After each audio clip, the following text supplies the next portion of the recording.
नागपुर महानगर पालिका चुनाव को लेकर शहर का राजनीतिक तापमान लगातार बढ़ता जा रहा है। प्रभाग क्रमांक 32 गढ़ से महाराष्ट्र नवनिर्माण सेना ने इंजीनियर गौरव रामदास जी कामड़ी को अपना अधिकृत उम्मीदवार घोषित किया है। जनसंपर्क अभियान के दौरान गौरव कामड़ी ने प्रभाग की बुनियादी जरूरतों पर जोर देते हुए कहा कि आम नागरिकों की समस्याओं का समयबद्ध समाधान और प्रभाग का समग्र विकास ही उनका मुख्य लक्ष्य है। माझं नाव गौरव रामदासजी कामडी, मी एक इंजिनियर आहे आणि प्रभाग क्रमांक 32 मधून मी या येणाऱ्या नागपूर महानगरपालिकेच्या निवडणुकीमध्ये आपला एक अर्ज दाखल केलेला आहे। तरी पूर्ण जनतेला माझी विनंती आहे की आपण मला सांभाळून घ्यावं, ही मी तुमच्या जनतेकडून अपेक्षा करतो। या झालेल्या राजकारणाचा घोळ त्याच्यामुळे येणाऱ्या युवा पिढीने सामोरे यावं आणि या राजकारणाचा झालेल्या चिखलाला साफ करावं, या विजनने मी या राजकारणामध्ये उतरलो आहे।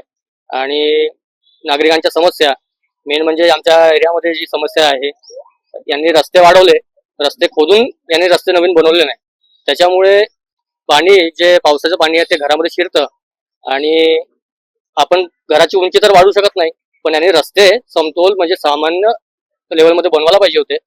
त्याचा मला प्रश्न सोडवायचा आहे नागरिकांचा, त्यासाठी मी निवडणुकीमध्ये भाग घेतलेला आहे।